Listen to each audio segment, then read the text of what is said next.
96.7 KCAL rocks. It is your Monday, and there's a lot of stuff going on in sports. It's why we have our guy, Pep. What's going on? Here we go, Patrick. The NFL season officially started with preseason play. Everybody getting involved with preseason games over this past weekend. So that's where we start with some NFL football. We'll get to the Olympics in just a moment. But really, with the preseason, it's a great time to see these rookie players, right? Put on that uniform, get out there and play for the first time. So a lot of these rookie quarterbacks that we have such high expectations for this season, we got to see them for the first time, including our guy Jayden Daniels, the pride of Cajon High School, went out there for a series for the Washington Commanders, led them down, even ran in a touchdown, his first touchdown in the NFL, came on the ground. We saw Caleb Williams, the former USC QB, the number one pick for the Chicago Bears. He looked strong, in his little bit of play. I think he was 2 scoring drives that led to field goals. J.J. McCarthy for Minnesota, coming off the national championship season at Michigan. He looked really good. I don't know what stood out to you, Patrick, but I think it was just fun to see these guys for the first time out there at the NFL level.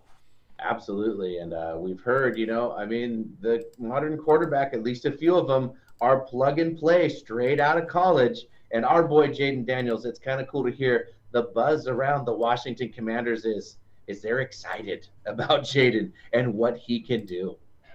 Yeah, I mean, he is and he always has been ever since, being a Cajon Cowboy, a dual threat quarterback. So you try to take away the aerial attack, he'll run it. If you try to, load up the box, he's going to throw it through the air. He can do both. So great start for him. And again, he's the franchise quarterback. He's not going to see a ton of playing time in the preseason. But the little glimpse that we got, I can see why Commanders fans are very, very excited about him because we know he can already do it. We've seen him, do this for many, many years already. I like it, though, that they are playing in the preseason some. There was this thing and Sean McVay kind of started it. Yes. Not playing my starters. I kind of like it. You know what? There's risk involved. It's the way it is. Yes, someone will get hurt. However, for their development, I think it's great that they're playing. Yeah, if I could use a sports cliche and say live bullets, right? You got to see some live bullets at some point, right? So that first real regular season NFL game, you're not caught off guard. You're comfortable. You've seen it before. So even if you just get a couple snaps, a couple drives during the preseason, I think it counts as a ton just in your overall experience and evolution as a professional player. I'm excited to watch Jayden, dude. I think he's going to do some cool stuff. I think so, too. I think he's going to have a big season for the Washington Commanders. Speaking of quarterbacks, this guy didn't even play last year, so he feels like a rookie. But for the Rams, we saw Stetson Bennett. He played the entire game. Like, he was the quarterback for the Rams on Sunday against the Dallas Cowboys. He threw 4 interceptions, but on the flip side, he led them down and scored the game-winning touchdown to beat Dallas 13-12. He scored the game-winning TD, threw it in the final seconds. So there's a mixed bag on Stetson Bennett as the backup QB. Couple of things here. If you're going to play crappy, now's the time to play crappy. If you're going to throw your 4 picks, hey, perfect opportunity to do it. This is where McVay kind of goes against his thing. Yeah, it's his second year, but you always wondered, he's small. He kind of still looks like, his helmet doesn't fit right. Yeah. He looks like that high school player. But then when you see him come back, it's like, okay, McVay sees something in him, dude. Yeah. No, he likes him. I mean, he was off for a year, maybe dealing with some mental health issues or whatever the case may be, but he's back. And the Rams got to know, what do we got here? He won a couple national titles at Georgia. The guy can win. He can flat out win. He's a little bit of an older quarterback.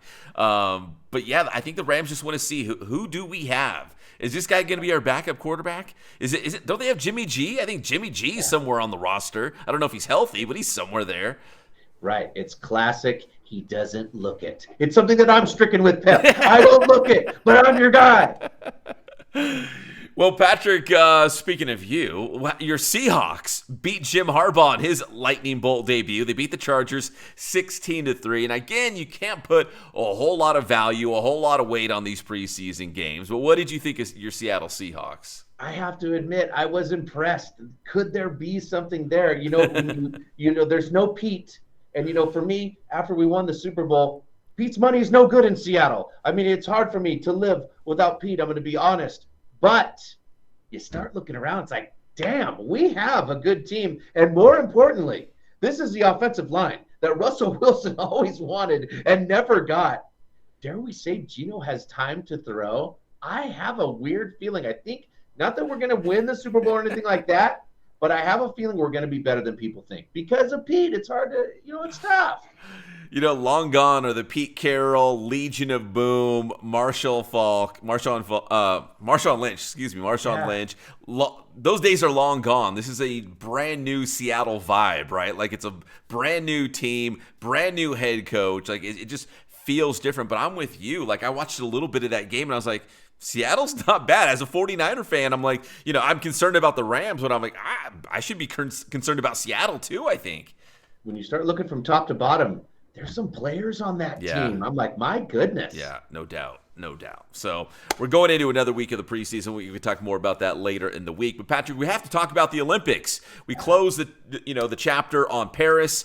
We go now to 2028, Los Angeles, North America, and but real quick, USA total medal count. We won the most medals. We tied with China for the most golds. It was a very successful Olympics for the red, white, and blue, which included, gold medals for men's and women's basketball, women's soccer. I mean, we did it all. Track and field. We were great everywhere.